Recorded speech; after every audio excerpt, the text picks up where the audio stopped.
Welcome back to the Wicked Webs We Weave podcast. I'm your host, Ryan McKern.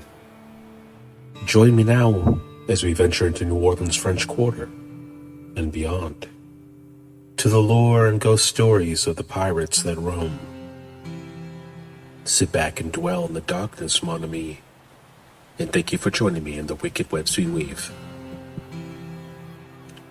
Settled between St. Louis Cathedral and the Cabildo, the quiet, cobblestoned Pirates Alley elicits a sense of nostalgia for days gone by. The stones beneath your shoes are uneven, jagged in some areas, smoothed in others. Cast iron lampposts spracked either side of the alleyway, including one in the middle which marks the entrance of the Cabildo Alley. All are slightly crooked, as if time has left the mark and the battle is a struggle. The middle lamppost boasts the red and white sign, Quiet Church Zone. The time of the day marks the passage of time. In the morning, Pirates Alley is empty, haunting.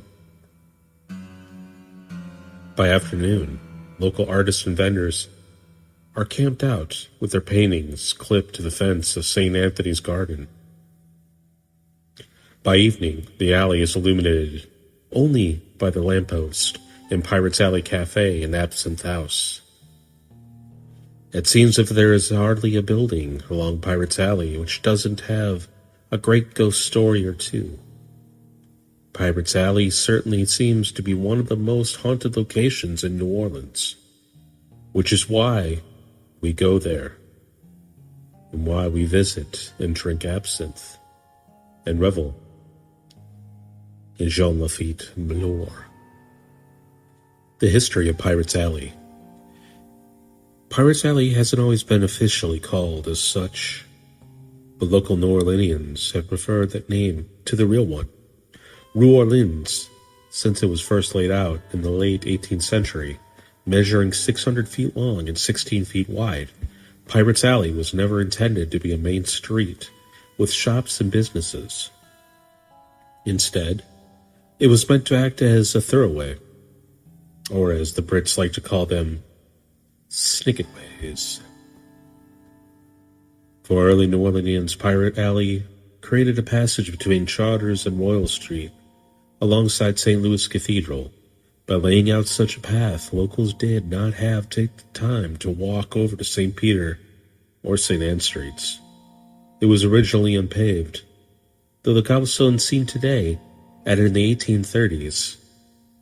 Not until the 1980s, when Jackson Square became a pedestrian mall, did Pirates Alley become a main shopping hub. Although Pirates Alley was added almost as an afterthought, it is positioned amidst of New Orleans' most historically significant buildings. For instance, the St. Louis Cathedral, standing tall and imposing next to Pirates Alley. Though this is the third structure to have erected on the plot of land, the first church was erected in 1727. It was named in honor of the French King Louis the Ninth, the Saint King. Interestingly enough, Cathedral has been anointed as a basilica today, and anointed by we as New Orleans creative consistently, so it continues to be referred as St. Louis Cathedral.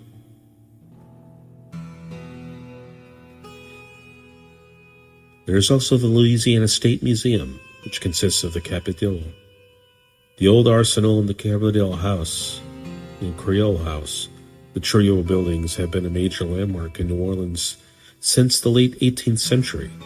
This is the epicenter of colonial French and Spanish government buildings.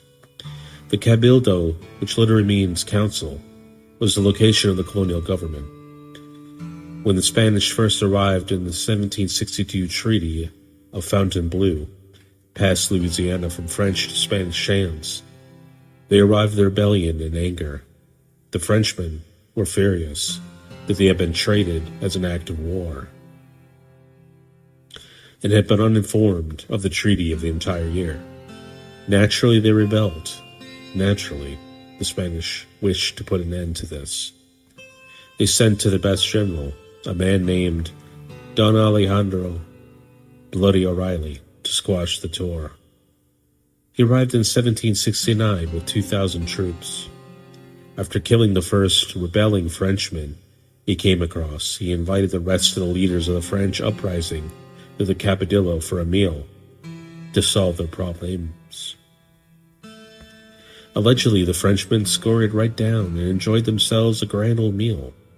At the end, however, Bloody O'Reilly stayed true to his name as he handcuffed the men and brought them to the intersection of Esplanade Avenue and Frenchmen Street, where he executed them all.